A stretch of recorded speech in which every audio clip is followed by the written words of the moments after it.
Tulsa. People making a difference in the Tulsa community. Special guest interviews spotlighting local businesses to covering important issues within the community no one else is talking about.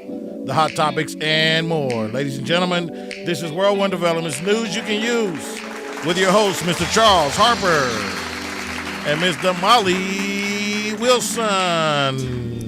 Good afternoon, everyone, and welcome to World One Development's News You Can Use. We want to thank everyone for either listening on the radio, watching us on Facebook Live, and on www.KBOB899.com, or tuning into any of the News You Can Use media networks, which are powered by World One Development. We really appreciate that. I am your hostess with the mostest, Miss Damali Wilson. And I'm Charles Harper. It's Wednesday, a.k.a. Hump Day, October 16th, 2024. And we are live every Wednesday at 1 p.m. right here on KBOB 89.9 FM and simulcast on the News You Can Use Media Network, powered by World One Development. We are set for an exciting show, you guys. You better call your mama them and tell them you can dial in at 918-856-3873 or post your comments on our Facebook Live feed at World One Development. So on today's show, we're going to give our response to the North Tulsa Mayoral Forum 2024, which was sponsored by the North Tulsa Pastors Coalition and hosted at the historic Vernon AME Church on Tuesday. Yep. Also, does the community still goes as the black church goes in 2024? Let's talk about it. And of course, our Hump Day hot topics, which are Georgia breaks early voting record, and Trump's mental acuity is questioned. Find out why. And Hurricane Milton update, birthdays, and more. This is News You Can Use right here on KBOB 89.9 FM and simulcast on the News You Can Use Media Network, powered by World One Development. We got a loaded show today, you guys. Y'all better get ready to put it on your seatbelt. We'll be right back, you guys. The 36th Street North Event Center is a full-scale event center where we share the experiences of the community. At the event center, you can rent space for weddings, birthday parties, receptions, concerts, Greek events, quinceañeras, and much more. We also do custom decor, linen, and centerpieces. We're located at 1125 East 36th Street North. To book your next special event, business gathering, or community event, call us at 918-200-9046. Fitting Back In is a reintegration program designed to help those released from prison to fit back into the community as productive, valuable members of society. They help schedule various classes such as anger management, substance abuse, and mental health. They also work with different programs in the community to provide job training. If you or someone you know needs help with resources in career development, employment, or housing, to find out more information, call 918-592-3500 or stop by 2121 North Harvard Avenue, Monday through Thursday from 9 a.m. to 2 p.m. EduRec is a youth and family fun center located at 5424 North Madison Avenue in Tulsa, Oklahoma. At EduRec, we offer a host of activities for children and families of the Tulsa community at little to no cost. To find out about the many programs, activities, and services offered at EduRec, please visit our website, www.edurectulsa.com, or just give us a call at 918-430-3947. This is News You Can Use right here on KBOB 89.9 FM and simulcast on the News You Can Use Media Network, powered by World One Development. And we are back. So News You Can Use is all about shedding some light on the positive happenings in our community. There are many great businesses, programs, and events occurring in our neighborhood, and we felt the community needed to hear about those things, one, so we can support, and two, so we can be informed. What's going on, family? I'm Charles Harper, Chief Executive Officer of World One Development, which includes Fitting Back In, EduRec Youth and Family Fun Center, 36th Street North Event Center, and my job, because the world wants to know, is to provide leadership for all aspects of World One Development with the emphasis on long-term goals, growth, profits, and a return on that investment. And I'm so excited and I am so elated to be one of the creators of this phenomenal show. And I'm Damali Wilson, Chief Operating Officer for World One Development. And my job is designing and implementing business operations and establishing policies that promote company culture and vision. I am also in charge of social media for all of the World One Development entities. If you would like to advertise your business or organization on this show or any of our other individual platforms, please inbox me your contact information on Facebook Messenger so we can talk. I am also happy and elated to be one of the creators of this phenomenal show. Damali, is hump day. What's up? It is hump day, and it's a cool day. So I know. I'm excited about that. You know why? Why? Leather and boots. The leather is in? The leather and the boots come out. Yes. You Love was waiting for that, huh? Waiting, yes. Man, it's so crazy how it was so hot the last couple of days and how the temperature can just drastically drop like that. And then guess what? Tomorrow it's going to be back hot again. I know. So I get one day to, shine, then the next day I go back to regular. So what that means is out here in these streets, people wearing everything. Man, you don't know. Some people they didn't get. I see people out there frozen in time. They on a tennis court froze. Right. Because they didn't get it. They didn't get the memo. Man. Yeah. You got to put on something. But I tell you, it can deceive you as well because it's bright. The blue skies, the sun is shining. So the appearance is. It's extremely warm. It's really, if you warm natured like I am, it's really not too bad. So it's probably now about 60, but this morning I heard it was like in the upper 30s. I wasn't outside. Man, that's cold right there. Yeah, see, that's too cold. Hey, it was 37. It was 37. 37 is that's a bite right there. Yeah. Normally at 37, but it's fall. Yeah. So. But I think it's been unreasonably hot. You Right. know what I'm saying? So it's just kind of weird, because usually at fairs, when the fair comes, it's usually cool and you kind of start getting into. Right. But it was hot for the fair. For the fair, I know. So typically, I've been in Oklahoma, for about 30 years. Been in Tulsa for about 25. In my mind, I'd be waiting on October 1st. I know, right? For some reason, when I used to be here, it's like it'd be doing good, become October 1st. It seemed like the temperature go ahead and drop when we get into that real fall weather. But right now, summertime saying I ain't gone yet. Exactly. It keep bouncing back. Don't count back. me out. I don't have no problem. Hopefully we can settle in about 70, 75. Right. No rain. Good, yeah. I mean, because it's football season. Oh, yeah. People want to get outside. People out here tailgating and all of that. So how y'all doing on this hump day? How y'all doing in y'all city? I'm going to come to the live in a little bit. We got a loaded show. For you locals, you definitely want to hear about this mayoral forum thing they had. And the pastor showed up and they showed out. Right. The community showed up, and shout out to the Divine Nine. Yeah. Y'all get in here today. So we got a loaded show, but I know we want to unpack a couple things before we get into that. Damali, what did you do this weekend, though? Man, so this weekend, I'm like, listen, y'all. Somebody tried to steal our AC units. Over the weekend? Over at our Youth and Family Fun Center. Man. And so it was a little battle, Right. because they kept coming back and we kept getting up there with the alarm company and the they HVAC came back company. again? They came back three again. times. What? Yes. Yeah. Wow. They wasn't going to let it go. They thought they had a mine, a gold mine, that they was coming back to just get all the copper. That's called determination. Determination. But Determined to go to prison. we wore them down. Yeah. So they ain't don't came say back that. yet. They probably listening in. It Knock might be a on secret wood. listener watching Right. us on the road. Look, I'm talking about we back. But anyway, this is the part that Damali and I was talking about because we was up at now for me. Shout out to the University of Arkansas at Monticello down there. The Boll Weevils. The Boll Weevils. You didn't know about the Boll Weevils. I was down there. Phi Beta Sigma and everybody else who was turned up for homecoming. But I had to go. I was on the phone with Damali back and forth and looking at the cameras to 3 a.m. Yeah, we had Dealing to with these install the people. cameras because people just won't leave stuff alone. Now, let me tell you something. Prayers for other people because churches, I've known people that spent $100,000, $75,000, and over six figures trying to get their AC units back. We have not had to endure that. Thank God. But it's been a fight. It's like been a 12 struggle. rounds. So let me It's tell been y'all a something in our struggle, I'm telling community. For small businesses, let's look out for each other. I'm not going to say who, what, when, because I don't know y'all. We just need it to stop. Yeah, we absolutely do because it makes it really tough. What people don't realize is when you are a not-for-profit organization, we don't get money for operations, right? We get money to fund programs. Exactly. So it helps our children and it helps the families that we serve. So we can't repurpose that money to replace AC units that have been stolen and vandalized, because somebody just thought it was a great idea or thought that they needed $40 more than they need. You know what? At EduRec, you can come and ask for some help. Come ask us. Come pull up. We will got help food, you out. we got, we've got resources that we can tap you into. I think that's so much better than just breaking their legs. Right. Man. Why can't you just come up to the door? I think we look friendly and say, Yes. hey, I need can some I help. hold 40? Can I Yes. hold? Hey, you remember, did you see that? It was like Caesar. He got in that dude's ear and said, Let me borrow $20 to the mall.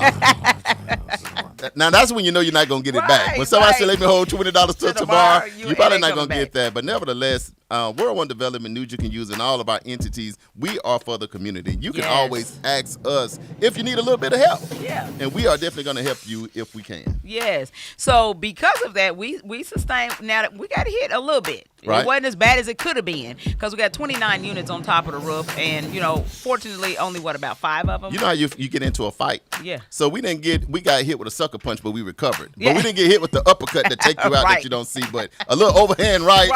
Like, but we came back, so we countering now. But nevertheless, for me over this weekend, man, I traveled down to Arkansas, like I said, University of Arkansas at Monticello, man. It was homecoming. Had a good time. Shout out to my frat brothers, man. We was eating. We was playing music. We was stepping a little bit and just having a good time, man. It's always good to go. I saw them big old pots that they was cooking in. Boy, shout out to Corey, man. Yes, I saw that. Corey came out of Louisiana, man. He had JB Smooth. God. 2 ginormous pots. And he had turkey necks and all kind of other meat in there. He did the potatoes with the sausage, with the corn. He put cabbage in there. He put celery in there. And JB, they didn't even invite us. We were not even invited to come down. We could have came Energizer. We didn't go to school down there, but we could have came and hung out. Mr. Energizer is my witness. He's on down in the J-Bone Lounge. We're going to try to bring the NYCU team in next year. Okay. So we're going to let JB and AJ do the DJ thing. Okay. Maybe you and Rue and April and some of y'all you can host a mess around Corey D. Will. But either way it go, we're going to be pulling up at UAM next year. I'm going to be hanging out where the food is. And I am too. Had a mic. Where's the mic over by the food? Right. But shout out to my brothers, man. Everybody got back home safe and sound, and we just going to try to keep it going. But I'm back. I'm Black on Wall Street. I'm ready for the show. So I got to ask y'all a couple of questions, all right? What happened to OU this weekend? JB, what happened? Look at here, man. I ain't got nothing to say about no football at all. Well, I was getting to, what is your favorite thing? How about them Cowboys? How about them? What happened? You know what? It's bad, y'all, right now, y'all. For the Cowboys fans, look, JB is a Cowboy fan. I've been going for the Cowboys, but right now, I got to rethink a lot of things in life. Because I'm a Sooner and a Cowboy fan, so I'm double trouble. Oh, my God. See, look. You had a bad weekend. I'm an Arkansas Razorback fan. Right. It's a difference. Yeah. Sooners, I support. OSU, I support T. I'm in Oklahoma. Because you live in Oklahoma. I'm not going to be in your city asking y'all to show me some love and then be hating on your team. Right. I just think that would be so disrespectful. Right. But sound like OU, man, Texas went down there and treated them. Uncle Brian said, hey, family, how about them Cowboys? Jerry lost his mind yesterday. Way too funny. Happy birthday, Jerry. On his birthday. How disrespectful is that, JB? On Jerry Jones' birthday. Talk about a thrashing. That was just an old school butt whooping. Michael Brewer said, how about them bums? Now we bums. Look, no. Okay, we ain't never called the Eagles bums. Look, now, out of 2,000 people on the live, Michael Brewer was sitting on the live since last night. Wait. He couldn't wait. He was on. I tried to get him off the live, but there's no way I could delete him. But he on here. He been sitting on here all day, and I'm like, look at that sucker sitting here looking at me on all the cameras. Oh, funny. But anyway, too funny. You know what? The Eagles probably like 1-4 this year already. Yeah, they're not doing great either. But I'll just say, before us with the Cowboys, look, man. Michael said, why come you didn't text him back this morning? I tried. I didn't text nobody. Shout out to everybody getting on. I didn't text nobody because I knew they was going to say, Charles, how about them Cowboys? So I just wasn't even going to endure that trauma. That's just disrespectful to be. I mean, at this point, y'all got, trash. Trash. You know what? Here's the ticket. Here's the ticket, JB Smooth. You making too much money, bro. Too much. That you making too much money. CD came out of OU. CD, you making too much money. Too much money. Right. You can't get paid the big bucks and then show up like a bucket. I don't even know how to rhyme that. Man, that was like a high school team out there with some grown men. They had old linemen. Detroit. And Detroit. Come on. Out of all people, Detroit. 49 to like 10. 49 to 9. 9. It was 9. I watched the game. And they got their foot out. They got old linemen scoring, flipping in the end zone. Now, I would say we do got a lot of people injured right now. That's excuses. But there's no excuse for getting excuse beat like that as a Cowboy. He said we're professionals. When you look, everybody out there is getting paid money, and everybody's professional. It's called next man up. JB, right? You played sports. It's all next man up. Everybody getting paid. These are the best of the best. Right. But Man. they didn't pull up. I got to get off that. Look, yeah, look. Let's get. Let me do some quick shout outs. Okay. Unique, she was on as well. Welcome to Hey, the show. Unique, how are you? Michael, Deborah Briscoe, welcome to the show. Hey, Deborah. James Hey, Michael. Lee, Elvis Stewart, James. my frat boy. We kicked it Hi, all Elvis. weekend down there One more in question, Little Rock. Charles. Do you still believe? In Colorado? Yeah. And Deion Sanders? Oh, yeah, I believe in them. No, Okay, I'm those just Cowboys. My belief is wavering. I got to go back to the Dallas Cowboy altar. My belief, the kids was crying. I'm like, I don't even care about the kids. The kids crying, grandma crying, Paw crying. Jerry birthday, he might not have many more birthdays because Jerry is up there. Yeah. Uncle Brian wanted to kick y'all a stat. He said the Cowboys are 0-4 over their last 4 home games. Cut it out. Man, that's bad. Because I believe we was like 12-0 before we went 0-4. Well, I'm going to tell you what's even worse than that. This week we got San Francisco 49ers. Oh, my God. So Pastor Jamal Dyers, he already got My God. He can't wait. Cannot And wait. we sitting there like some sitting ducks. It don't even matter. You got the highest paid quarterback in history. Michael Brewer said You y'all got- should have paid the kicker instead of Dak. You should have paid anybody. You could have played me. Let me tell you, JB Smooth, I can play a little bit of football. You give me Yeah, 260. man. I got bad knees and I can play better than that. Look, I'm telling you, I'm getting up. You know what? Here's the ticket. Any given Sunday, JB Smooth. Because this time next week, we'll probably be bragging about how the Cowboys won and somebody that was supposed to win lost. Well, If we beat San Francisco, I think JB. There's a possibility that I ain't know. they bounce back and beat San Francisco, but If they man, do we that, we going to see. got a lot of work to do with the Cowboys Lord, in we order to shall make it to the so. playoffs. Let's get Yeah. the show started, man. We could be on this all day, man. So for Cowboy Nation, prayers go out to you. right. You want to get to the Black History Trivia question? Black History Trivia. On the better note, What kind of cowboy does it take to win a football game? man, where Emmett Smith, That's the Black Nate History question. Newton, Troy Aikman, and Jimmy Johnson, not Jerry Jones. Black History tomorrow. Right. Black go. History. Here we go. Who was the first African American elected to the U.S. Senate? Was it A, Barack Obama? Was it B, Edward Brooke? Was it C, Robert Weaver? Or was it D, Blanche Bruce? I'm going to go with Barack Obama. Ah, okay. I'm just guessing, but Yeah. I'm going with Barack. Okay. Man, Damali, I'm you know when I don't know, I go with C, and I really don't know. So Robert C. Weaver, he just sound like a senator. I know it wasn't Barack because that's so new. And then I can't even say D, Blanche Bruce, Edward Brooke. It got to be Robert C. Weaver. Okay. So we got JB What with y'all A. got? What y'all got? I'm going to go with Barack. I'm just guessing. I don't know. Read it one more time. What y'all think on the live? Y'all can't be out there Googling and then act like y'all smart. First African-American U.S. Here we go. Senator. Who was the first African American elected to the U.S. Senate? Was it A, Barack Obama, B, Edward Brooke, C, Robert C. Weaver, or D, Blanche Bruce? I think people Googling JB Smooth. Because the answers is coming You take it too long? AJ said C with me. Oh, I'm yeah, feeling there y'all better. go. Okay, I'm who feeling else got better. something? What else y'all got?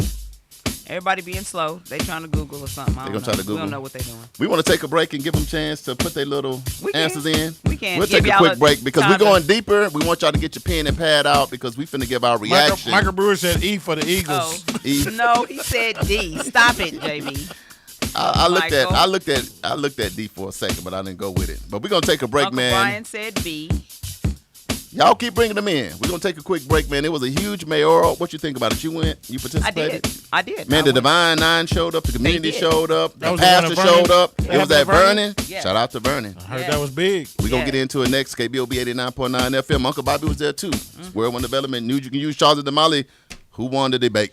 We'll be back, y'all. The Juice Radio Show and KBOB 89.9 would like to say thank you to all of our listeners and sponsors who donate to help keep our media program alive. Reaching the community, the Juice Radio Network continues to expand as influencers in the community of North Tulsa and beyond, but can't do that without your help. That's why it's important that we as a community continue to support the Juice Radio Show and keep 89.9 on the air. The community not only deserves this service, but needs this service. Let's continue to support the mission and giving a voice to the voiceless and donate to the Juice Radio Radio Show. The Juice Radio Show is a nonprofit 501c3 powered by KBOB 89.9 and Eden Media Services, operating solely off the gifts, donations, and contributions made by listeners like yourself. All donations made to the Juice Radio Show are tax deductible and can be sent to 1216 North Lansing Avenue, Suite D, Tulsa, Oklahoma 74106. It's Tulsa, Tulsa. I see you here in Tulsa. I'm in Tulsa chillin'. We appreciate your continued support and thanks for listening to KBOB 89.9 FM.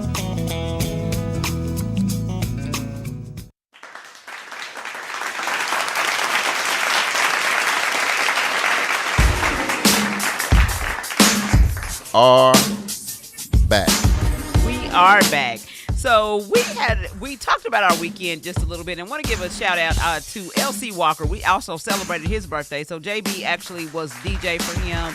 And JB, you participated in the Domino's game. Did you win? Man, Nope. look, I had to handle some other business that was carried. It was name that song. It was finish the lyrics. Man, was so much going on. LC had a star-studded birthday bash. Yeah, it was saying fun. The who's who. Even Billy Esther showed up. Yeah, Oh, yeah, man. he That was, did. Billy Esther show up to your birthday party is a good deal. Damali, Anyway, I want to know who won the Domino I know, Championship. we gonna- I was getting to that. No, I want to get to that first. What And then happened tell me was- I wanna what know who happened? I who sat down won. at the domino table, and then I had to get up.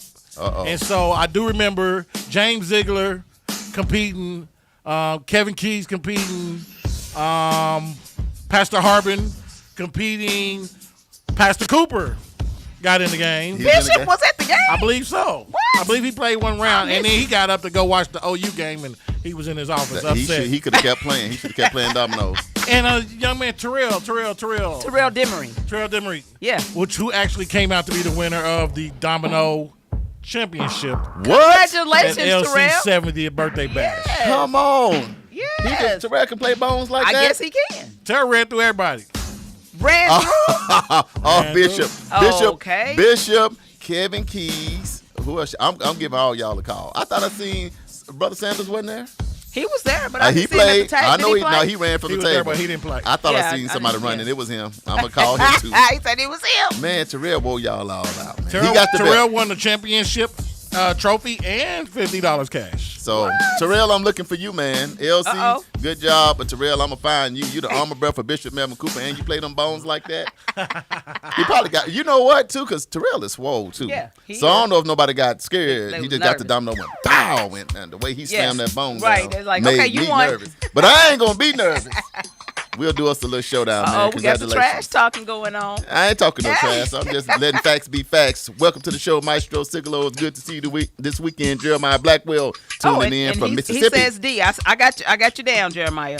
Down All to right. So this weekend, well, as you guys know, and we've been talking about this for the past several months, to be honest, about the mayoral race. Yes. That's taking place right now. We're down to two candidates. They're doing a runoff election that's going to take place on the same day that we're voting for president. Right. And so we have two candidates. State Representative Monroe Nichols Right. is one, and County Commissioner Karen Keith is the other individual who is running for, or the other candidate running for mayor. So we're going to talk about this a little bit more in the second half, but the Black Church has been instrumental in making sure that politics includes the Black community. Right, And right. so this is an example of that. This past weekend, or I'm sorry, on was it Monday. Monday? I keep saying Tuesday. I don't know. I lost the day. But anyway, on Monday, there was a mayoral forum that took place at the historic Vernon AME Church. Shout out to Pastor Mays. Yes, Shout out to the team, because all churches now open up their doors to Right. allow the people to come in exactly. to discuss something that's very important. Absolutely. So this was sponsored by the North Tulsa Pastors Coalition, which is a group of faith leaders committed to fostering civic engagement, social justice, and community leadership in the North Tulsa area. Through events like the Mayoral Candidate Forum, the coalition seeks to uplift the voices of the community members and ensure that their concerns concerns are addressed by city leaders. So that's really what the forum was all about. It was not a debate, and as Pastor, I believe it was Pastor Mays that got up and said, no, we're not debating, because this is the mayoral seat is something that affects everybody. So it's not a debate about who's doing wrong, who's doing right. We want to talk about the issues and what each candidate plans to do. That makes it a totally different forum, because the same old going back and forth throwing mud now there. But I do want to shout out Pastor Jamal Dyer, Sean Jarrett. Who was that? It was Brandon Sims. He's over at St. John AME Church. And Pastor Rodney Goss with his cool self over there at Morning Star. That's my partner right there too. But I just want to shout them out, because everybody always asks when something happened in the community, what's the first thing they say? Where are the pastors? Man, where the pastor at? Pastor ain't here. Right. So kudos to them for showing up. And it was a packed out house. It was a packed out house. So it goes to show, when the pastors say something and speak, people show up. Yeah. Yeah. So, hey. And that's one thing I can say. So I can say that so my response to the event is it was very well put on. It was very well thought out. I think the pastors did a very good job of sharing the responsibility in moderating. I think that they asked very good questions, because each pastor, so the way it was set up is, they did prayer, of course. Everything that we do prayer first. So prayer was done first. They explained the rules. Pastor Goss gave you the rules. This is how we're going to operate, and this is how it's going to go. And then each church had a question that they posed. So the pastors was a representative of a church, right? Not just that's big. Yeah. So each one of them had a question that they asked, and each candidate was asked to the question, and each one of them had time to answer. And I got to add to this too. The Divine Nine also, was they like the co-hosts or just supporting? When I saw on the news, it said the coalition and the Divine Nine. Right. So the Divine Nine was present because, of course, that a few of the pastors are members of the Divine Nine, but they were present as well. And so each one of those organizations had a question. Okay. That they posed. And then the community as a whole, we were given cards as soon as we walked in. And we had the opportunity to write our questions down and put, the ushers took up all the questions and they passed them over to the moderators. And they kind of, went through them because, of course, it was only 2 hours. So you can't answer and ask every question that was given. But they kind of went through them to kind of pick out, some of the more, the tougher questions, for the candidates to answer. So I think it was very well orchestrated. I think that everybody ended up having a voice. The way they did it, it kind of made it more so where everybody had a voice. Typically, pastors are structured. Because church has to be structured. I'm going to do a quick shout out to CV, the security. CV and his people wasn't even going to let me in. Yeah. They wasn't going to let you in? You late. I got to walk right in. You got to walk right in. You probably was the first one there. But CV said, oh, wait a minute, that's Charles. I know him. Come on in, man. But security was there. It was a good vibe, good energy. But what's your reaction? Damali's reaction? So my reaction to the candidates and their responses to the questions, in my opinion, I felt like Representative Monroe Nichols was, in my opinion, he did a better job. He did a better job of speaking to and I think he thought more about, his responses were more genuine and more to who I would choose, right, as somebody to represent me, just based on his platform. Just listening to his Now, let me ask you this now, because we were in the hood. We on Greenwood. Right. We on Black Wall Street. Do you think that leaned it his way because the audience was probably 97% African-American? Do you think that added any nervousness or pressure to Karen Keith? I'm just saying. Because it's potential. Right. And it could have. But at the end of the day, everybody, Tulsa as a whole is very diverse. So you've got to be able to sit with the Native Americans. You got to be able to sit with the Hispanics. You got to be able to sit with whomever, because they're all a part of the community.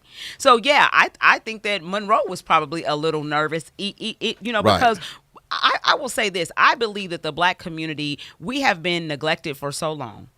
And so at this point at this time, we're standing up for ourselves. We're saying, hey, we don't want the same old. The good old boys club, we're done with that. And so I think we're critical of everybody. It don't make no difference if you black or white or, orange. It don't matter. If you come into our community, we're critical because we know how we've been treated, how we've been neglected. And so at this point, it's like, we want to hear what you're going to say. We want to hear your plan. And if your plan don't make no sense, I don't care if you're black or not, we ain't voting for you, period. Let me do this. Victor M. Grimes. Hey, Greens, Victor, welcome to how the show. are you? Leslie Colbert, welcome Hey, to the show. Leslie. CB said, yo, you two. I see you in the house. CB, Yes. we appreciate you tuning in. Y'all share this. Alicia Walker, welcome to the show as Hey, well. hey, Alicia. Mr. Muhammad, welcome to the show as well. Man, we got thousands of other. Shout out to Uncle Bobby. Uncle Bobby was in there with his shades on. So first, Yeah, we I'm sat like, together, so we came in at the same okay, time. Uncle Bobby got the shades on and his hat was leaned to the left when normally it's to the right. So I said KBOB is in the house. Right, You know what I right. mean? So I know he was taking it in. He kind of gave me his take on it. But what I'll say what I loved about it is, to me, the pastor seemed like it was about accountability. Yes. Because I think sometimes Absolutely. candidates say that they're doing this and they're doing that. But since pastors are in such a leadership role, it was the genuineness that pastor was getting up there saying, hey, I'm hearing about the work y'all saying y'all doing in the community, doing this and doing that. But the bottom line, I haven't seen you nowhere. You know what? And I'll tell you another thing that so one of the questions that I would have had, and I appreciate the question, was from Pastor Sean Jarrett. So his church is located right around the corner from the police station on 36th Street, right? And that's where we grew up. And, you know, my mom still lives in a house there today.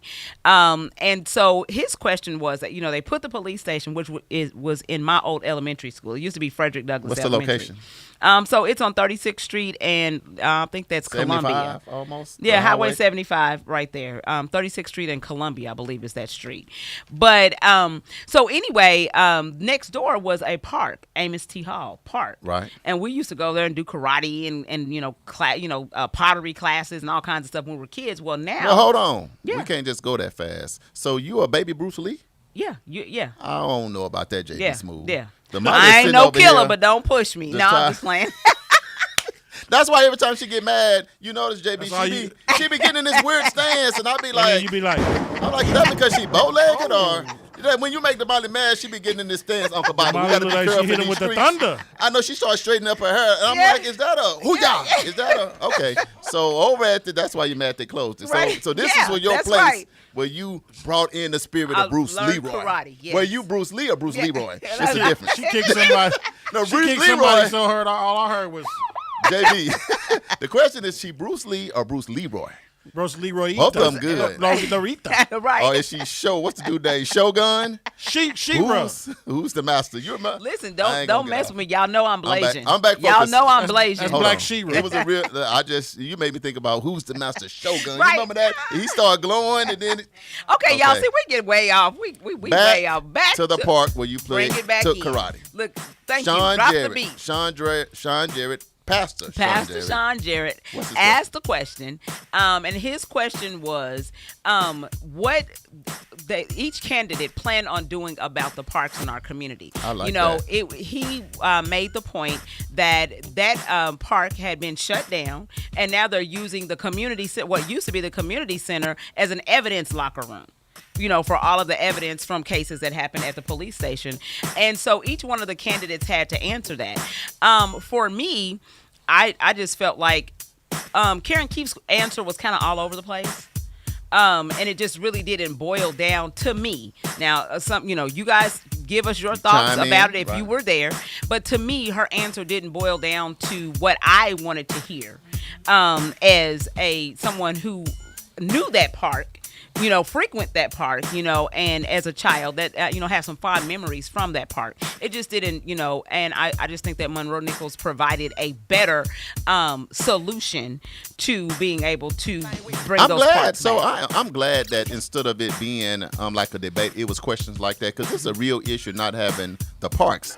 They done put these splash pads up everywhere. I know, right? But when Yeah. you go over to the Gathering Place and when you go over to the Fortune Park and you go out south, it's like there's a difference. Exactly. It don't Huge quite difference. hit the same. Yeah. You know what I mean? So I just think that to have America come in and say, let's balance this out more, to give North Tulsa the same thing South Tulsa gets. So I think that was a very, very good question. Here's the ticket. This must be the hottest potato in the world for any candidate running for anything. The reparations question. Yeah.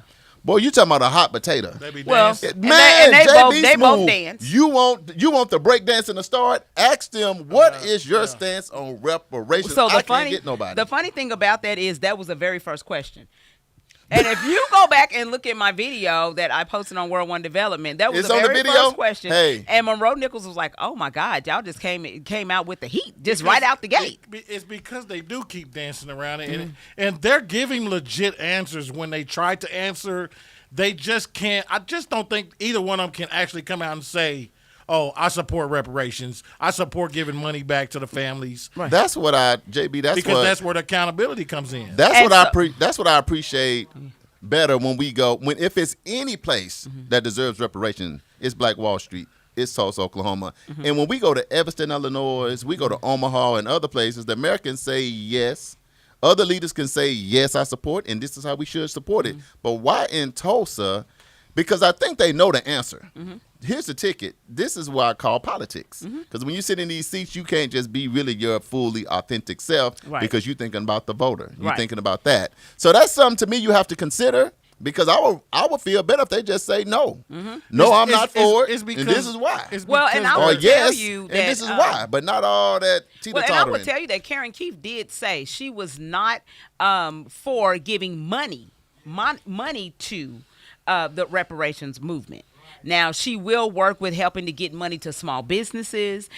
She will help, with housing. They both said that. So it's like, I'll help do these programs, in the community, We ain't cutting no checks. we ain't cutting no checks. Let me ask y'all this. Damali, what you think about reparations? What if you was running for mayor or city council? You might run one day, so you might won't think about it, Bruce Leroy, little sister. But when you think, for real, politics and stuff, we deal with enough, so we ain't in politics. We on the radio with KBOB. Right. But what do you think about reparations? Yes or no, and why? I think yes, because there's generational wealth that was lost. Right. Because of the atrocity that took place in 1921. I always think about the Hilton family, how they are, they have chains all across the country.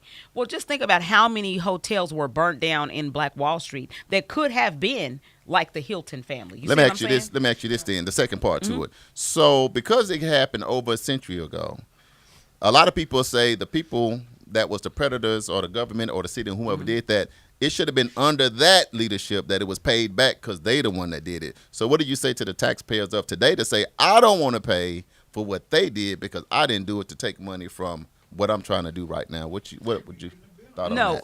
But so what I would say to people of today is that is still someone's grandfather. That was someone's grandmother, Right. great aunties and great uncles.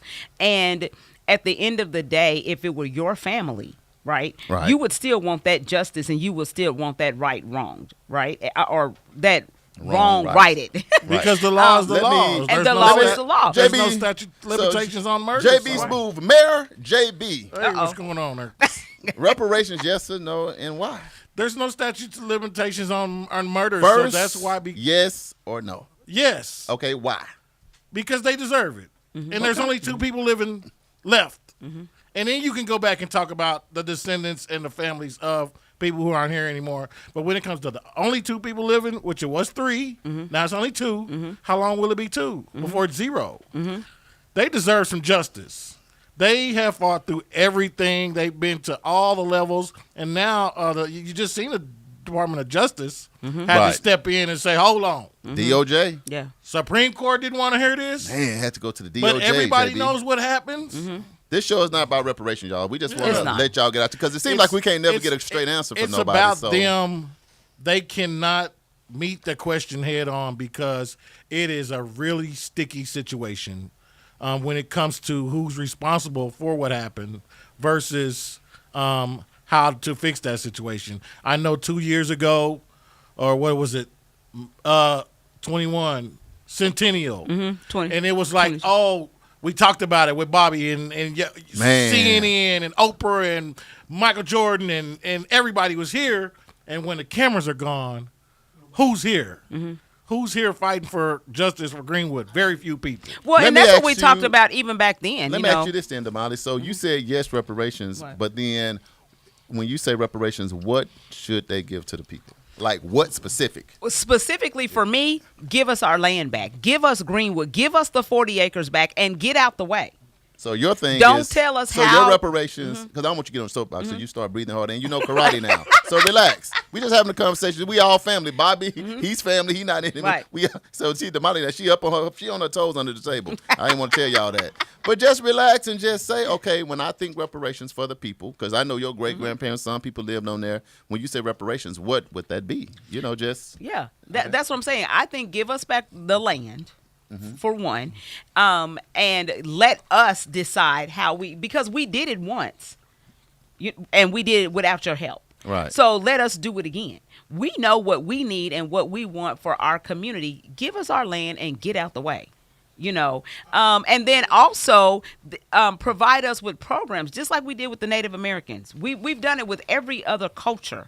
We've provided them with federal funds, right, to do the things that they need to do to take care of their community. So give us our land back, get out the way, and give us federal funds so that we can do what we need to do in our community. And I'll say, too, I guess my thing is I definitely would say yes. So if I was running for office one day, I would still say yes. And the people that I think about, I think about everybody that lost their life. When you think about the doctor that got shot. You know, when Dr. Question went and they got the soil and we had to pray and sing just to give a proper burial. The people that they just dug up when the city started digging and looking through the mass graves and they put a team together for that. Now you start digging up bodies and they got 6'7" men crammed down in a 4-foot box and that. So you see the atrocity, you see what happened. And I feel like if you could do it for, like you said, if you can do it for the Indians and if you can do it for the other cultures and you made it right, then it seemed like anytime it comes time to make it right with us, it's too hard to find a way to make it right. And I think that anytime you have a war, you can go find billions of dollars for people that don't even have nothing to do with nothing that we're doing and ship that out. So I just think that I'm with you. If I say reparations, what it is, I think it is money. And I think it's land. Other things that I think that people could do, it could be free education. Yeah, I think the best education, wherever you want to get your education in Oklahoma, should be free. I think it's because the way through college. Honestly, because that number that you would have to put on it, if it's money, they don't want to discuss that number because that number is very high. But the ticket is when you steal it, then why you can't give it back? You stole it. Exactly. And so this is the thing. So Uncle Brian is saying, this is what Uncle Brian says. He says some of the same families that were involved in the race massacre are still involved with running this city. So we need reparations. CV says we need economic development that allows the dividends to remain in the community and circulate in our community. I always see projects being performed by others, and when it's over, the money leaves with it. We have many qualified people in our neighborhoods that never get an opportunity at the table of success. CV, you are so correct. That is really good. And I think another thing that would be an ideal is an endowment. Billions of endowment. And within that endowment is part of economic development. It's part of things for the school. It's part of the things with education and all of those things. Like right now, the land that we own, I don't know why the city has to own the land. Right. That people know burnt down, and you can go back to who owned that land. Right. And then take it and try to find ways to develop and then want to put it in the Tulsa world, put it on the news and say, this is what's the best thing we should do. Yeah. Then I think that's wrong to do it that. Now, I'm not originally from here, but of course I didn't hear about the massacre until I moved here. Right. But I think it was a reason why it was a dirty little secret forever. But now that it's out, I think people can sit down, because here's the ticket, Damali. When they was burning down for those days, the city, when it's a fire, who's supposed to come? The city. When the fire department, let's make it specific. So when they was burning down, when it was burning, somebody called 911. What happened to the fire department? They didn't show up. These are citizens paying taxes. When people was getting murdered, who do you call? You call the police. You call the police. Guess what? No, the National Guard. When things get out of hand, nobody, the government, nobody showed up for these people for these days while people was getting killed, getting lynched, burning their homes down, and doing that, and nobody showed up. And them same and some systems, of those folks, they were deputizing folks to continue equipping the terror. them and doing that. With the terror. So when something is that egregious, you know, you have to repair that. It's no way to get around not repair. And when I get a chance to listen to the survivors that are still living, and they so sweet, they so humble, but when you get into that massacre, you can see the tears in their eyes, you can see the fear in their eyes, and all that. But they still, you know what, Damali, they still don't have hate in their heart. No, they want to make it right. Now these women that live to get 110, JB Smooth. Yeah. And I'm thinking they are hanging around. It's like talking to them is like talking to history. Oh, yeah. You got to think the massacre seemed like it happened a million years ago. They still living today and got books out as bestsellers. Right. And we got to find a way to get Was that there right. any mudslinging that happened at the forum? No, there little was bit. not. It was pretty Well, clean. while A I piece was or there, two. I had to A piece or two. leave. I had to leave before it was over. I didn't make it. So was it pretty clean? Let's do this. The first question was reparations, so we'll let that lie because that was the first question. But our point is everybody dances around it, and we'll leave it right there. Yeah, it's two-stepping. Now let's go back to the mud. So Damali, you gave your reaction. They be Is doing there a killer anything else you want to add to your reaction from that? Well, in response to JB's question, so one of the questions, and I can't remember which pastor brought it up, but one of the questions was that Karen Keefe had did a commercial, and she had been making comments stating that Monroe Nichols wanted to defund the police department. Right. And so he responded to that and said that was a blatant lie, that his father was a police officer. And so he would never want to do anything that would dishonor his dad, first and foremost. But he respected, at one point, he wanted to be a police officer. Mm-hmm. So, he was like, that's a blatant lie. I would want to do whatever I could to uphold what those officials do, what police officers do and service providers do. So there was a little bit. So when it was Karen's time to rebut that, right. or, to talk about, not rebut, because this is a forum. So, when it was her time to say something about that, then she kind of threw in the fact that people were saying stuff about her, about knowing that there was molestation going on over at the juvenile detention center. There was. But this is the thing. Nobody brought that up. That wasn't even the question. So it's like, why did you even bring that? But it was almost kind of a tit for tat right there in that moment. And I was like, why did she even bring that up? Because that's her baby. Mm-hmm. That project is her baby. Mm-hmm. She was instrumental in getting that work done and that place built. Right. But that didn't have nothing to do with the question that was asked. Yeah, that was my point. That was probably her guilty conscience coming into play too. Yeah, trying to slide it in. Yeah, and I'll say my uncut reaction was one thing that I do love about these two candidates is I don't feel like neither one of them I don't like. So that's the first thing. Like neither one of them do I feel like, oh, if they was my mayor, I'd be like, oh, somebody cried me a river. I don't feel like that about neither one of them. And another big thing too, I appreciate them coming into the hot box. Exactly. Because people have questions about Monroe and Karen that they don't know, that they're trying to get answers for. So I appreciate them both coming in. At this point, my reaction is I think Monroe seems to be just a better person when it comes to a debate or a forum or being on TV, because this is about the fourth time I've seen them being questioned. And I just think Monroe does better with his poise. I think he does better with his responses. Right. And I don't know if that's just about not her maybe being nervous. I don't know, because everybody can't get up and do that. But if you but here's the other side. If you've been on the news for like 30 years, that's kind of like your space. You seem like you would be equipped. Better have them facts ready. Yeah. And so this is what it makes me think. If for me, when it just gets down to just like the platform, and if it was in reverse, I'd be rolling saying, Karen, yours sound better. But when it comes down to the platform and just being ready on your feet, Monroe just seemed like he does better. Right. Now am I saying he's automatically the best mayor for the city? I'm not saying that. Yeah. But when it comes down to people asking questions and they coming back and doing that, and I don't never see him really mudslinging, and I do like that about Monroe. Right, yeah. I never, yeah. JB's moving I about. agree I with never that. see him try Totally agree with to that. cast. No, it's like, I just want to talk about what I'm doing. And even when mud is being slung his way, it's like he still try to find a diplomatic way to deal with it. Yeah. I don't see him, you know what I mean? So I think it's neck and neck, Damali. What you think? It's coming. We only got a few more weeks. So I'll tell you this. So these are some of the things that Monroe Nichols stands for, okay? And then I'll give you a few of Karen Keefe. This platform. Yeah, they're We're going platforms. to the platform, y'all. So he aspires to make Tulsa the safest big city in America. I like that little phrase. Right. I must say Yeah. that. Yeah. I like that. I like that yeah. too. He plans on enacting policies to reduce crime by focusing on intervention strategies, neighborhood revitalization initiatives, and addressing the mental health crisis in community.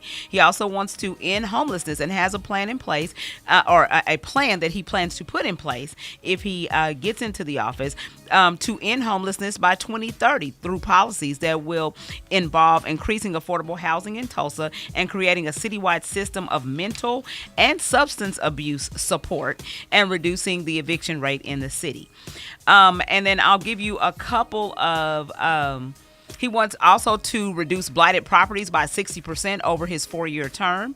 And he wants to create a pathway to economic mobility from the time children enter school up until they graduate school and go off to college. So I think those are great things. So if you want more information. That's a pretty good platform. What can you go to visit these things yourself? It's monroeformayor.com. In order to get all of the information. He's had, there's a whole plan. Just kind of highlight a little bit, but you go check it out for yourself. Karen Keith also wants to address homelessness by investing in supportive housing and integrating wraparound services, opening a new low barrier shelter, and ensuring that new housing developments contribute to the reduction in homelessness. She also hopes to improve public safety by providing a comprehensive response to the police force and the demographic, and aims to address comprehensive responses to mental health and increase the number of police in Tulsa.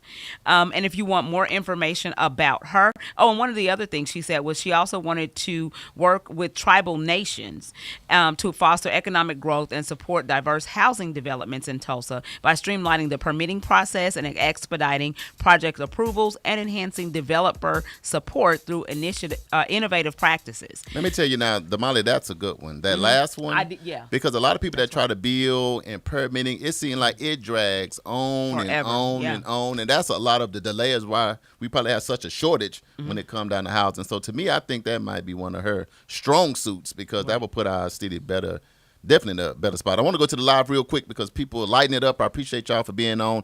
I didn't notice, but Uncle Brian said that his father was a sheriff, assistant DA, judge, and mayor of Inglewood, California. Oh, wow. So I see things here differently than others. So Keith has taken her campaign negative. You know what, Damali, what's your? I'll say this. I think I agree with you on that because I got a text to my phone and it had Monroe, but shedding him. And as a brother, it hit me wrong because I'm a brother too. Right. So you get this picture where he's kind of looking mean and like that, and then saying he's doing nothing for Tulsa. And they sent it to my phone. Right. And I figured if it came to my phone, it came to your phone too. It did. So, and it didn't come from him, of course. No. So that's when you talk about mudslinging and going negative.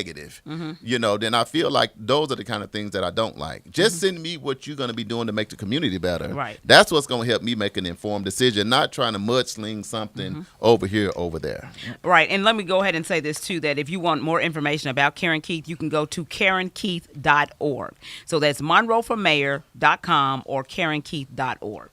Well, let me add this. I did speak to former Commissioner Karen Keith, her and her I say her person that books where she goes, her campaign manager. So she's looking to be able to come here next week. Okay. Right here on KBOB 89.9 FM, World One Development News you can use with Charles and Damali. And Monroe put it on his schedule. So they both should be here next week. So we can ask some more questions if you have something between now and then. We'll write those things down. But they should be in studio next week, which will put us, 2 weeks? Away from the actual election. Before the election, Let me make sure. So make sure you tune in next week.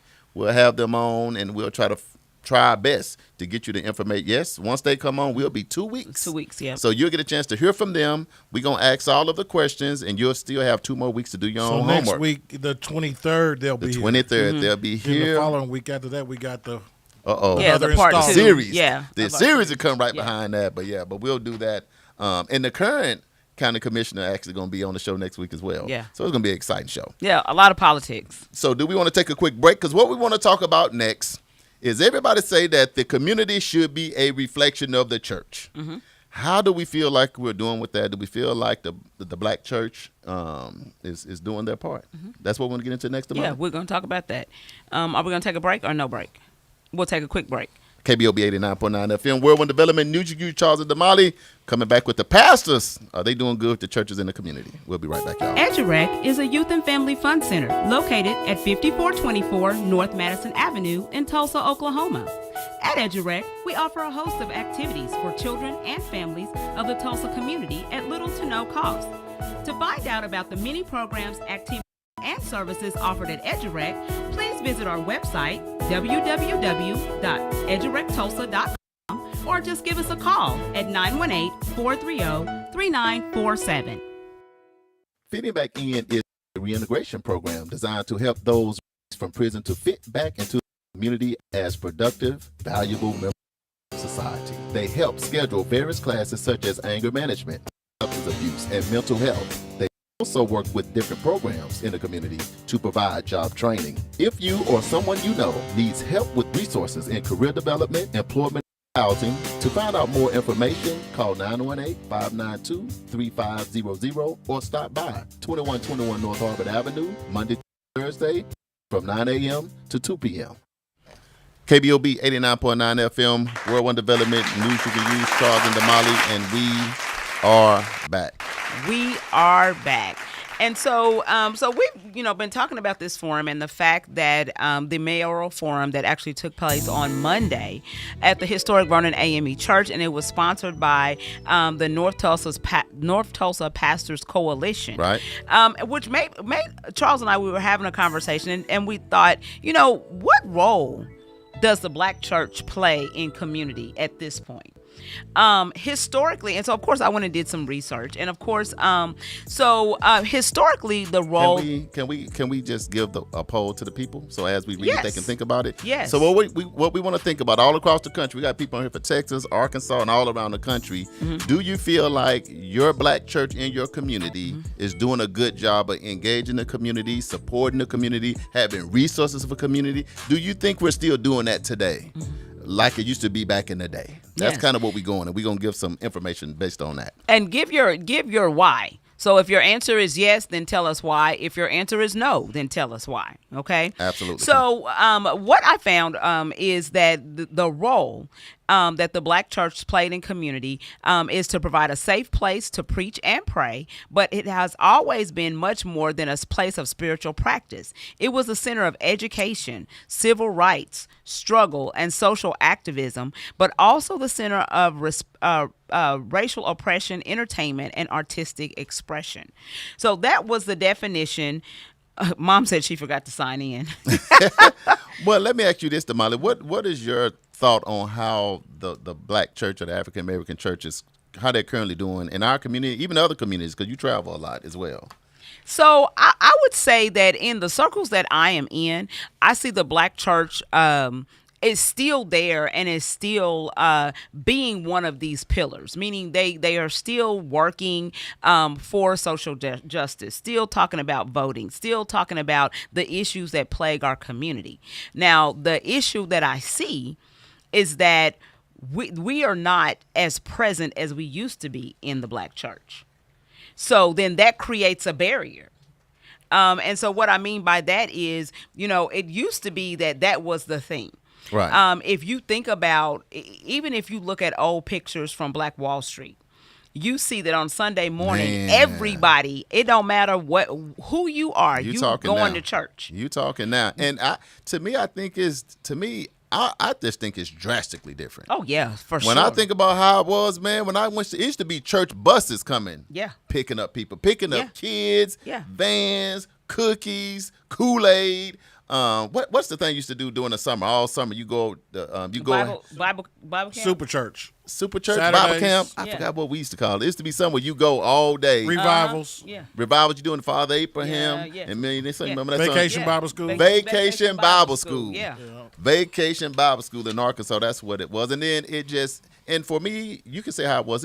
Man, it's like the church never closed when I was young. Oh, yeah. You could go to the church, doors was never locked. Right. You go in, somebody in there cooking, somebody in there cleaning, they doing something outside, somebody cutting. So it's like the church doors was always, open. It seemed like you was less hungry. It seemed 2-3 times a week they was cooking food. Now, some churches are still doing that. So I'm definitely not saying that. But I'm just saying, overall, if I think about North Tulsa where I live, it just seems like the community is just lacking in terms of prosperity based on having like 300 churches. It seemed like you would see more prosperity. You should have more than one grocery store. Right. I'm just saying, I think if you got 300 churches, you should have more than one grocery store. So just things like the housing shouldn't be as bad. It should be more home ownership and not all these people leasing. And you got to have more than one church's chicken, too. And you got to have more than one church's chicken for JB.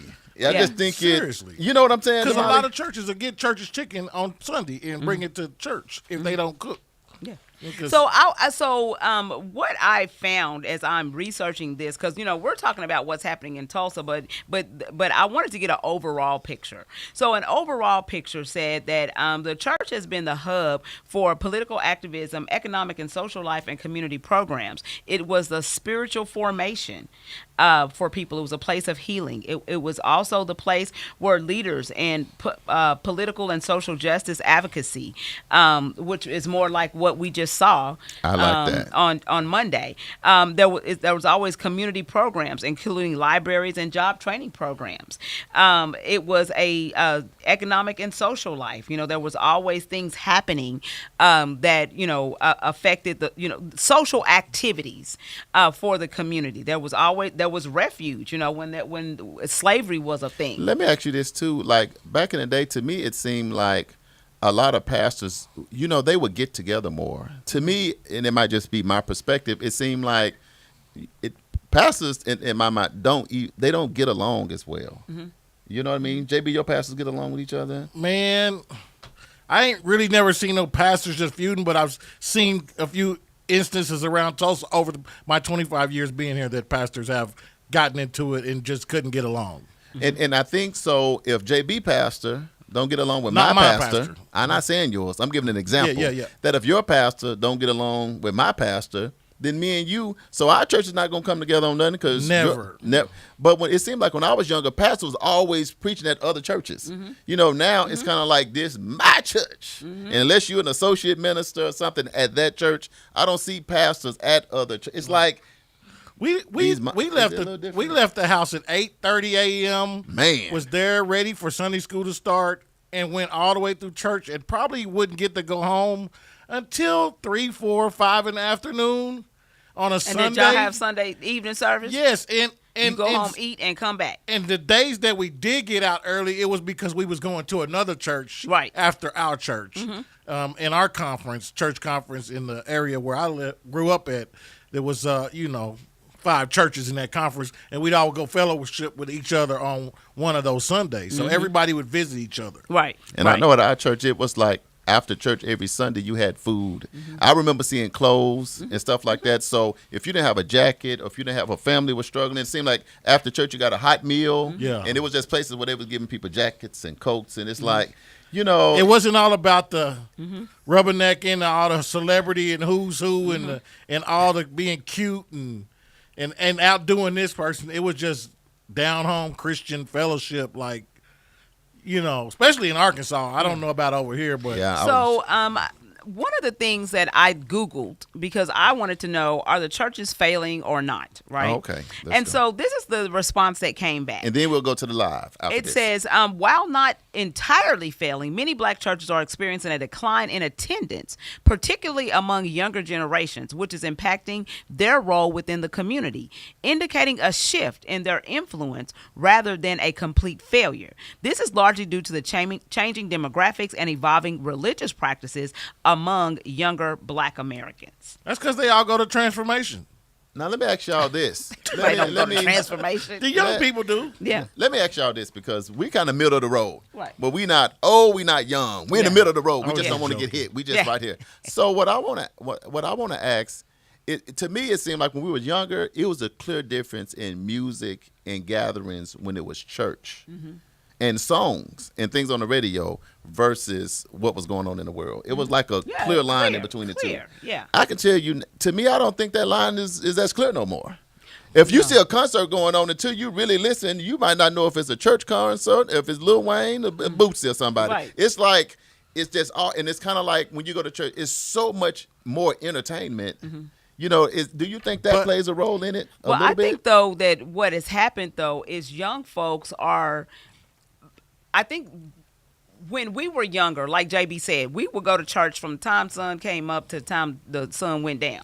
Me and too. I was in that boat. You would be, if you sleepy, go back there and go to sleep on that back pew. If you got homework, go back there on that back pew and get your homework. You know what I'm saying? It was like, it don't matter whatever the situation is. You in church and you gonna do it back there on that back pew. But here's the ticket. Nowadays, it seems like people don't want to go to church twice. They going to go in the morning, they done. But if you think about when we were little, if you came back to church in the evening, it would be as packed, if not more packed, than it was earlier. You be in church till about 10 o'clock, and this is another thing that I used to love about back then. 'Cause you remember all the old women get hyped, they fall under the pews and come to the back, go back to the front. Anyway, I ain't gonna get into that too much. But anyway, but I love the sizes of the choir. Now you go to these big old churches, and you be like, all we got is 2 people. And that's, see, I mean, think about the choir back in the day, JB. The choir would be, full. You have to go to choir practice like 3 times a week. Right. But it seemed like, what do you think? It's just. But I think that it's the times that we live in. I think some of us who were in that era, then we were like, man, I ain't going to church 3-4 times. I ain't doing all that. And so we don't require our kids. We have given our kids a whole lot of leeway. She done took the glasses off. We say, if I don't want to go to church today because I was at the football game last night. See, what happened in my household? When we were coming up, if you go out and serve the devil at night, you're going to be at church on Sunday morning. I done seen a lady go to Retro and be at church the next morning. Church. Let me tell you something right now. When I was going to the club, I was not serving the devil. Now, I don't know who said that. When I was Ferdine Willis. Well, I'm just saying, when I was going to the club, I just wanted to dance a little bit. But It's I definitely about socializing and having a good time with your friends and family. No, but I'm just saying, that was the old way. That's what I just don't want folks club think. Goers to think that we think you're serving the devil. No, if we you're don't going think out that. to have a good time. But now, if you had the juke joint back in the crossroads, going to dance with the devil, then that's what y'all doing back now, then. If you had a P. Diddy party. Now, if you at the Diddy party, or Lord. if you smoking and indulging in a whole lot of crazy stuff, now that is the devil's playground. Can I say this real quick? Just got to take my hat off to some of the artists that have found a way musically to be able to reach out and touch the younger generation. 'Cause it is so tough to get in tune with their ideology, their morals, the way they think. It's a whole different world for them. And I just say, shout out to the gospel artists, that the ones you do see. The ones you don't. It sounds so good. You don't know if it's gospel or if it's R&B. But once you get to hear the message, you see, they are really trying to reach the younger generation and that lost generation, because there is an entire generation out there that's lost that needs the help. And I think it's just so amazing. Some of the big churches, like your Transformations, that have a young demographic. Right. Some of the artists, like your Ty Tribbett's and your Dietrich Haddons, that have found a way to touch people's lives in a whole different kind of way. I agree. It's still doing God's work. Yeah. Let me go to the live. I just got to get some shout outs because they're going to say, Charles, you forgot about all of us. Oh, go ahead. So, of course, your mom is on. Hey, Mama. Marcel, welcome to the show. Hey, Marcel. Napoleon, Hey, Eddie, hey. Vera, welcome to the show. Polo Powell out of St. Louis, he said he Hey. in the house. Welcome to the show. Eric, Christopher, Patricia Hey. Griffin is in the building. Hey, sis. Mr. Lewis is in. Alex, Hello. Carlton, Todd, Damon May, Leonard Weatherspoon Jr., Marcus Williams, Oh, wow. Shauna. I know it's a lot of people on. Yeah, We it's appreciate going y'all down. tuning Yeah, in. it's going Click down. share on this. Are churches still playing a role in the black community? How do y'all feel about that? Is what we currently talking about. So this is what I want to do. I just want to punt this out there. You guys mull it over and tell me what your thoughts are. Okay. This is participation time. Yeah, this is participation. So I Googled 7 reasons why the black church lacks influence. Oh. Because apparently there's, Come on, the JB. thought is Guess that what there's. day it is?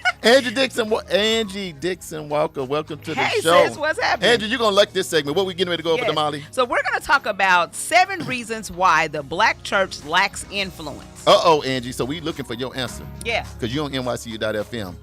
And you can It's a talk new about day. it tomorrow on It's a New Day. You sure can. Come on, let's Okay. go with it. What is it? So this is what they come up with. They say that there are 7 reasons why the black church is lacks influence. The number 1 reason is the failure to make faith and the faith and life intersect.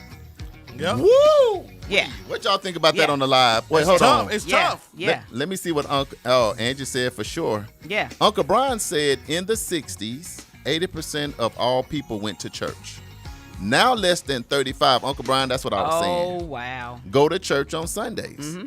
Because of changing attitudes and overall not being able to meet people where they are, which goes to the first thing you just read. Yeah. What does it say? Yes. Let me go back.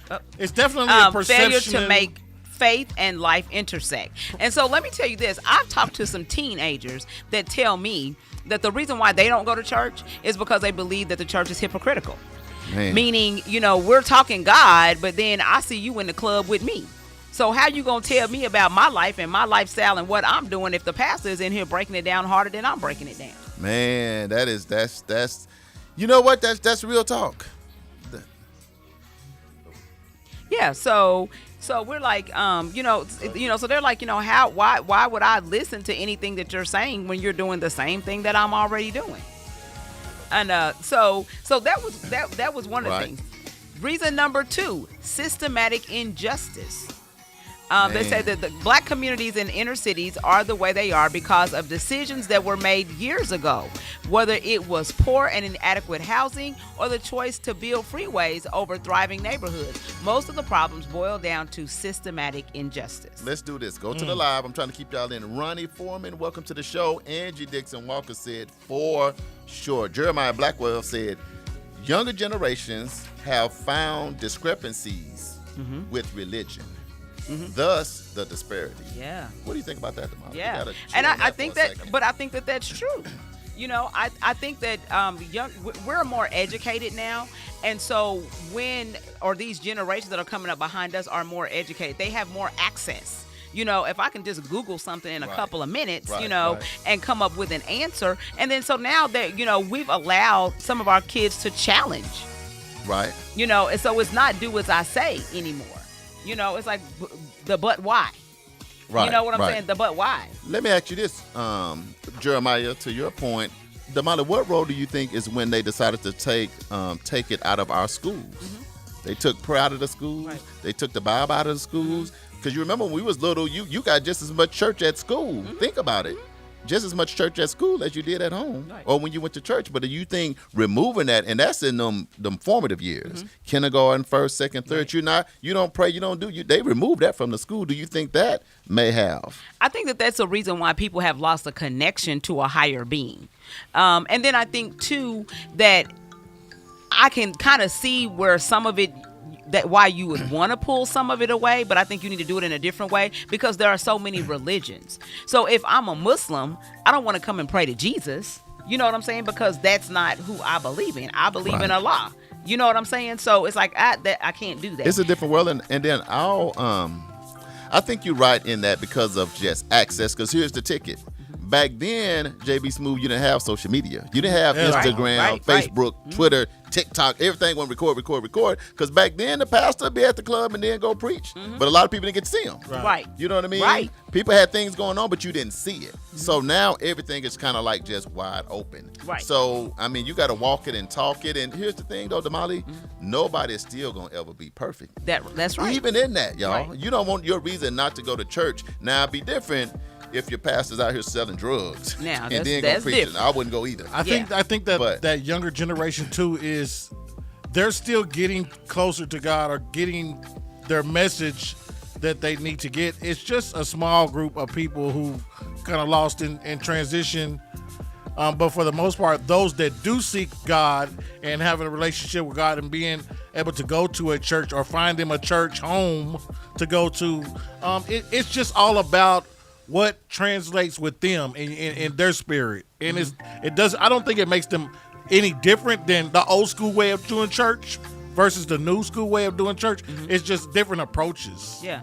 So Michael Brewer says a lot of people don't go to church because the majority of the churches are online, and others feel that they don't get judged and talked about from people outside of the church and inside of the church. And I will say this, that's another thing that young people said was the fact that, church is cliquish.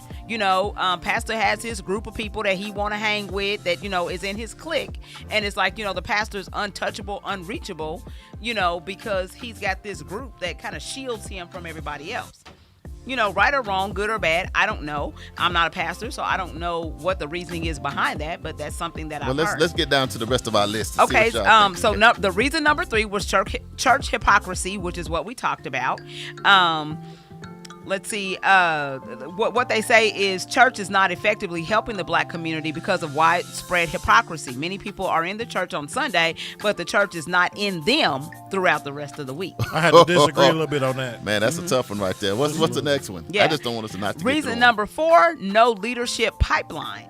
A lack of leadership. Many older preachers and Wow. other leaders have held the positions that are not training the next generation to replace them. I think that's, and so you have a drop off. Yeah. You know, you have to connect, because a lot of times it goes to this point when the pastor don't preach. Don't let the congregation fail. Now, pastor ain't gonna be there because half the church won't show up. Sure won't. Think about that JB's move. Yeah, if they know the pastor, people will come to church and sit. Pastor's not here today. I'm out of here. Listen, I was an usher.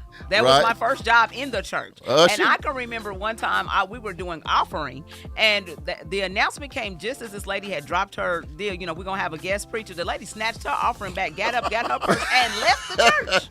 I am not like I would love to hear some of the pastors in Tulsa, community in gonna do Tulsa's that? response to these.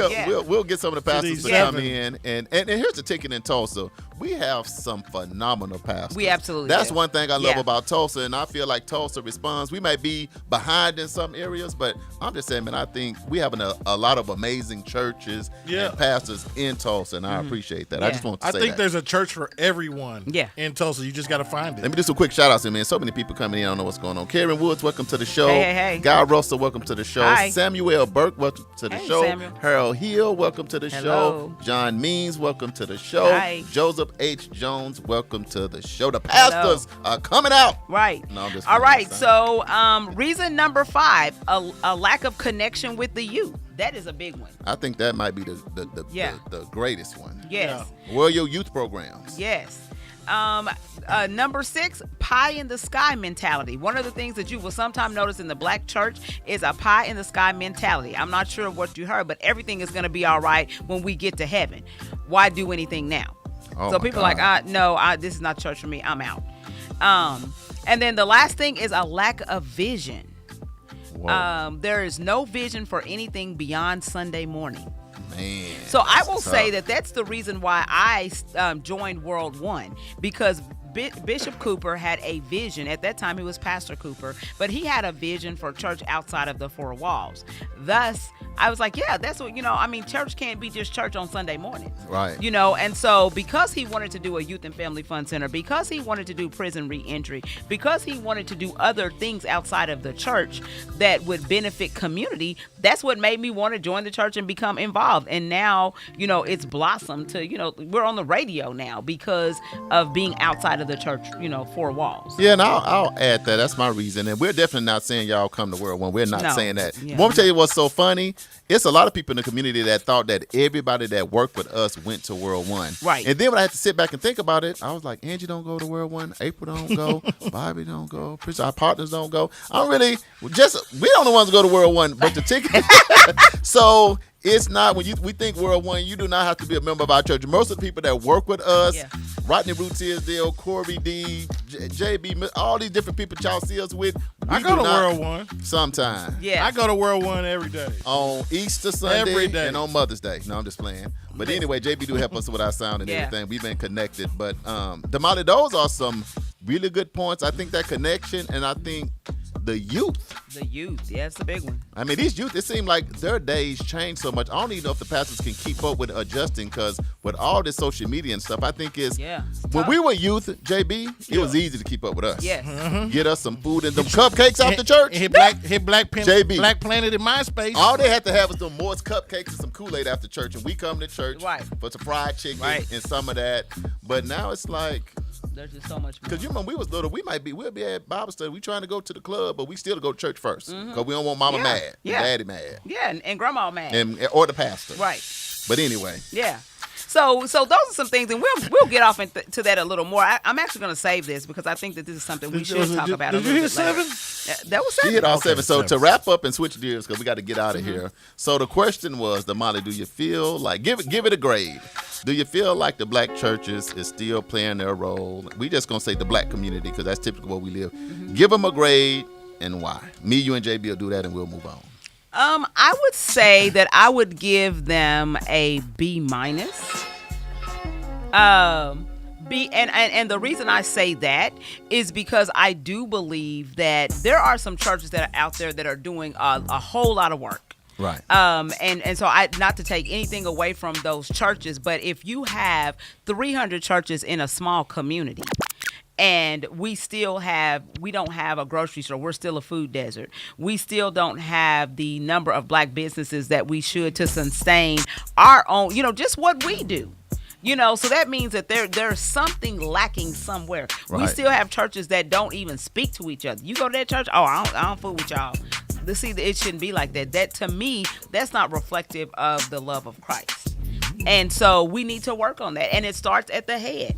All of this stuff starts at the top and trickles down. So the church is going to go as the leaders go. Do you think denominations create that? I think it could, but it shouldn't. To be honest, when I was little, Damali, I didn't even know the different denominations because everybody was so together growing up in church, or maybe I was just missing the whole boat altogether. But I used to go to church all the time. Right. But sometimes is it a denomination thing? Y'all are Baptists. We Definitely. Is it that sometimes? But We it wanna- should, it's and it different shouldn't cultures. be. Yeah. different culture. And the church is kind of like a culture, And another thing, it seemed like back in the day, we would have a lot more revivals, conferences, stuff that you could participate Catholics outside of let just you drink church. drink beer at church. What? I didn't even know that till right now. Breaking news on KBOB. Right, No, I I'm didn't just know you playing. Yeah, they drink beer. So JB, Oh, Angie said she gives them an F. what? Uh-oh. Come on, it's a new day. Why do you give them an F? Uncle Brian said a C. A C. But improving. But it's improving. Uncle Oh, Bobby Uncle at Bobby KBOB. said a F? A F? Wow. Ooh, it's Oh, an he F. said a JB, F. Dang, come that's on, man. tough. What you giving them? I said the B question minus. is this. Are the black churches in our community, African American community, still doing a good job now or not? Give them a grade and why? I'm gonna give them a B minus. But you going with Damali, B minus. I'm gonna go B minus and say yes. Just some lost in transition. You know what I'm saying? And you got the pandemic. All of that was a factor. It changed the way you play. It changed the way you play church. Play the game.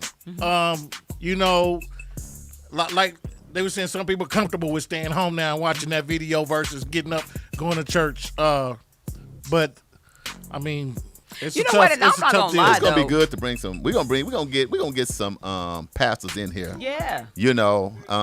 So they can, kind of, because it could be something going on in that world that maybe we don't completely understand. Because like Uncle Bobby says, 250 churches in our community, but we lack so much, like some of the basic things that it seemed like we should have. We don't have. So my grade. And I think even getting to finding out, should the responsibility be shifted to the church for the lack in our community? You know what I'm saying? I think that's a great question. So Okay. I mean, write that down. so I can remember to ask. I'll say my grade that I'm gonna give. I'm gonna give a C plus. I'm gonna do a C plus, and my C plus is because I think that if we can find a way to develop churches and a lot of that stuff, why don't we not find a way or a role to get with the city so that we can do some development for other things that we need, not just find a way to get development for the building fund and all of that. So anyway, we're gonna switch gears on that, y'all. We appreciate y'all because we got to try to get up out of here. We've been rolling, but we love the churches, y'all. Yes, we do. We get God bless the all of B's. you. Yes. God bless everybody. And pray for us. All right. Well, it's time for our Hump Day Hot Topic. Oh my God. The all new KBOB 89.9 FM, Black on Black Community Radio. And now it's time for the Hump Day Hot Topics with Charles and Damali. Hey, guess what day it is? Hump day! Hump day! It's hump day! Hey, Mike. Guess what day it is? It's the Hump Day Hot Topics on news you can use. Mike. Man, quick shout out to Keith. Welcome to the show. Ronald Goodwin, welcome to the show. Angie said she had several reasons. Uh-oh. She gonna have that. Angie, It's we're going to new do a day. show, and we want you to come in and sit on the panel. We'll sit and we'll talk Yes. about it. All right, Hump All Day right, Hot Topics. So, did you guys know that Georgia, our great old state of Georgia had its first day of early voting, and it broke a record with massive turnout. Over 300,000 ballots They were pulling up. cast. They pulling up for the vote. They were not playing the game.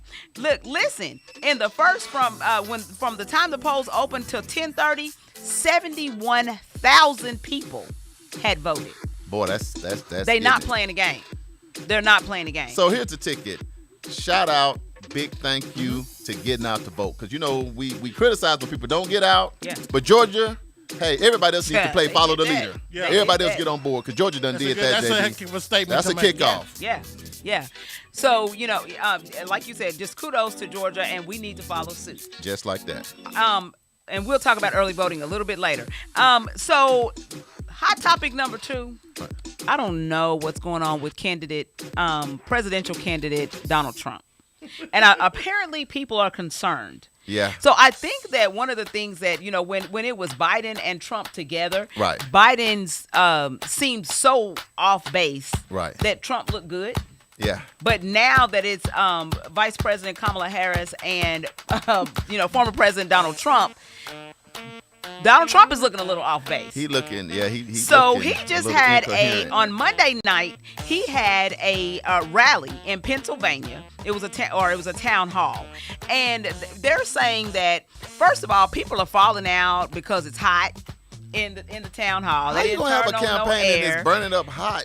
Yeah. They won't turn the air on. They They trying didn't to turn save the money. air on. Yeah, they trying to save money, so they didn't turn the air on. Then all of a sudden, he just stops and says, "Hey, go ahead and play that music." And he starts playing, like this orchestra music and just playing this bizarre music. He had a dream of becoming a DJ and said, Oh, let's no. do it right now. It was weird. Have you seen it, JB? Have you seen the video? About 22, 29 minutes of dancing. Right, 29 minutes. know. He just I kinda was standing like, there. what? He was diddy bopping. Did Right. he not want to answer the questions? Would he just yeah. be incoherent? You It know was what? So if weird to if me, that man. had happened to Joe Biden, they would have said he was It would be crazy. He was over. crazy. Yeah. And they would be asking, But, just but, like they but, did. But Trump done waited till the 11th hour. They can't switch. Right. They saw Biden did that Kamala way yet. You got Right. next. Yeah, But right. Trump, you ain't got time to do nothing. You got to ride this for these You're going to weeks. see some antics That was happen over weird, these next man. couple weeks that you're not going to That was believe. weird. To Did y'all be see real, it? I Yeah. saw it. but believe it, they're real. Yeah.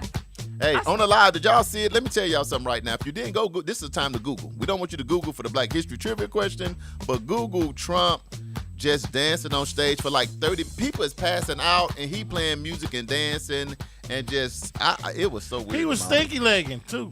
Yeah. So this is the thing. I found an article that said Trump's bizarre music session reignites questions about his mental acuity. I totally agree. That was Yeah. so weird. I'm just calling the spade. When Biden did it, I said the same thing. I was like, "But what is this? What is this?" Talking about the golf cart and hitting it. I thought that was weird. But Yeah. this right here, Yeah, it just takes the cake. So the second headline, the subheadline says, with President Joe Biden out of the race, Democrats have started to questioning the mental fitness of Trump, who will be the oldest president in history if he wins in November. And let me tell you, whoever you're gonna vote for, Yeah. just go watch the video. Yeah. And you tell us what you think about it. Yeah. But that was like one of the weirdest things I've ever seen. Yeah. We'll get back to you on that. That's a Yeah. hot topic. Y'all go check So it out. yeah, go check that out. Jerry Byers, welcome to the show. Michael Brewer said, I don't know if anyone got a letter in the mail, but I got one saying my polling place has changed. So everyone, make sure your polling place has not changed. Michael, thank you for Thanks, that, and Mike. I'm glad you shared that with us because we've been saying this for weeks now, that they are changing polling places. You gotta be on top and of so it. you've got to know. So go to the Tulsa County Election Board's website to look up your polling place to make sure that you are going to the right place instead of showing up there and then they're like, no, you're not on our roll, so you can't vote. That is another ploy that's happening so that people can't vote. All right, let's get to our Black History Trivia question. David Householder, welcome to the show. Hey, David, how are you? Okay, so we're ready for the Black History Trivia? We are. All right, here we go. Black History Trivia. The question is, who was the first African American elected to the U.S. Senate? Was it A, Barack Obama? Was it B, Edward Brooke? Was it C, Robert C. Weaver? Or was it D, Blanche Bruce? Now, JB said A. Uncle Brian said B. Charles and AJ said C. Michael and Jeremiah said D. Uncle Bobby, what'd you say? Uncle Bobby said said C. Robert Weaver. All right. Well, if you said B, you would be correct. Some water. Edward Brooks III was an American lawyer and politician who represented Massachusetts in the United States Senate from 1967 to 1979. As a member of the Republican Party, he was the first African American elected to the U.S. Senate by popular vote. Patricia Griffin, she got in right in the nick of time. She said B. So congratulations to you. Quick shout out to Junebug. Hey, everybody happening? got a cousin called Junebug. Junebug, welcome to the show. Yes. James Z. Moses, welcome to the show. Hey, Doug Craig and Corey D. Taylor. Corey D, what's popping? Soul of Sunday every Sunday from 1 to 3 p.m. And you know, I was listening to him talk politics this morning. He was driving. He was talking about, man, y'all need to engage. Yes. We were just talking about Trump's instability just a few seconds ago. That was our hot Corey, topic. you missed it. Not your You partner. missed it. Corey, we don't have to have you on the show, too. Yeah, talk about bring this. him in to talk about this. All right, upcoming events. Here we go. The 36th Street North Event Center has dates available if you're looking for a place to hold your wedding, birthday party, banquet, repast dinner, community event, etc. Give us a call at 918-200-9046 to reserve your spot. The Juice Radio Show is looking for students. If you have a son, daughter, niece, or nephew who is in high school and interested in journalism, have them give Trey Eaton a call at 832-286-8069 or Tilla Watson at 918-304-0639. Juice members get to talk on live radio, participate in community events, go on trips, and participate in networking opportunities. This would look great on a college application or a job resume. So, give us a call if you have a student that would be in that category. Absolutely. The Juice, baby. Yes. Early, and we actually took some Juice members with us to Africa, to Uganda. So did the best that was pretty job cool, right ever. Yeah, Good stuff. So you too can go to Africa. Yes. But you get the part of the Juice first. Absolutely. All right. Early voting starts October 30th through November 2nd. So if you would like to vote early and beat the line, for the November 5th election, then please do so. You can go to the Tulsa County Election Board to make that happen. Daylight savings time is November the 3rd. So make sure that you put that on your calendar so that you don't fall back or spring forward, fall back late. I love whatever. that to get that extra. Corey D said, what's up? He said, What's let's happening? go. So that means he has accepted our invite to come on the show to debate about these politics. And then Wilkins Raff, welcome to the show. All right. And then don't forget the presidential election and local runoff elections in Tulsa happen on November 5th. The presidential election is happened all around the country on November the 5th. And make sure, once again, and I cannot say this enough, make sure you check your polling place. And also make sure that you are still on the rolls, because I know that Oklahoma, we did a huge purge of registered voters. And sometimes that happens because people pass away and all of that. So you need to purge those folks out. Purge? Yeah. Yeah. It's a good time to just check all those things right now. We're gonna have the local candidates here next week. So we'll have Commissioner Karen Keith, former, and then State Representative Monroe Nichols here on KBOB.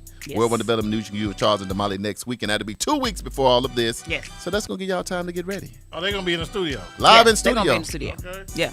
All right. So birthdays. Let's go ahead and hit those really quick. Tomorrow, October the 18th, Shalon Youngblood. Happy birthday. I just saw her Monday night. Yes. October the 19th, Fran Wiley Mitchell and LaSonia Wiley, cousins, and my cousin, they have a birthday. What up, cousins? Happy birthday. October 23rd would be Lieutenant Marcus Harper's birthday. Tulsa Police Department. We need some sugar bears. Man, Where sugar bears being parked at? I don't know. Marcus, You where know you what? at, I'm going to have man? to call him. Holding out. That chop I think he big. at Home Depot or something. Home Depot? Well, I need to go to Home Depot. I need For to real? build a shed, a shack, or Somewhere. something. Right. Get some of that Gotta food, pull man. up. Yeah, we got to pull Shout up. out to Drew B. Riviera. Welcome to the show. Man, there's so many people on. This might have been our livest show of the year. I know, right? I'm trying to give y'all shout outs. I appreciate y'all tuning in. Share this, and make sure you support Say share KBOB this. 89.9 FM. Let's go. All right, Share and that, don't share that, forget. share that. Don't do that. Don't do that. We don't even want to think about that. Let's All right. go. And don't forget, you can hit us up on any of our social media platforms. That's 36th Street North Event Center, World One Development, EduRec Youth and Family Fun Center, Fitting Back In, Prison Reentry, and I'm forgetting one. What am I forgetting? If you forgot, you just 36th forgot. Street North Event Center. And you can also hit us up on nycu.fm, where we play today's R&B and throwback hits 24/7. JB, final thoughts. We got to get ready to go, man. Hey, no matter where you go to church at, just keep your relationship with God solid. Just like that. I like that, JB Smooth. Damali, your final thoughts? Final thoughts. go and get educated about these candidates that we have, because this is very important. This is a pivotal year for us as far as the presidential election and as far as our mayoral race that's happening here in Tulsa. Yeah, my thing, super shout out to Georgia. Oh, yeah. Let's follow that suit. Yeah. They broke records, Oklahoma, Texas, Arkansas. Let's follow that suit. Remember, again, next week we're going to have our mayoral candidates here, Karen Keefe and Monroe Nichols. Hey, Felicia Brewer is on the line. Happy birthday, Felicia. Happy belated birthday, Felicia. Yes. David, welcome to the show. We're getting ready to go, though. We're getting ready to go. And so that's my final thought. We got to get ready to get out of here. So please consider donating to Eden Media Services to help our community radio continue to stay on the air. You can send your donation made payable to Eden Media Services to 1216 North Lansing Avenue, Suite D. We moved on up, y'all, Tulsa, Oklahoma, 74106. This has been News You Can Use with your host, Mr. Charles Harper and Miss Damali Wilson. And we are live every Wednesday from 1 p.m. to 2 p.m. So make sure you tune in. And if you'd like to promote or advertise your events or business on the show, make sure you inbox us on Facebook, social media at World One Development. Fitting back in, Indirect Tulsa, 36th Street North Event Center, or nycu.fm. All social medias. This has been World One Development's News You Can Use with your hosts, Charles Harper and Damali Wilson. The views, thoughts, and opinions expressed on this program belong solely to the host and their guests, and not necessarily to this station, organization, committee, or other groups or individuals associated with KBOB 89.9, Eden Media Services, nycu.fm, News You Can Use, and World One Development. Y'all have a great day. Don't miss next week's episode. Yes. Big time. Big time. Just weeks before the election. You're going to be right here, 1 o'clock. We'll see you then.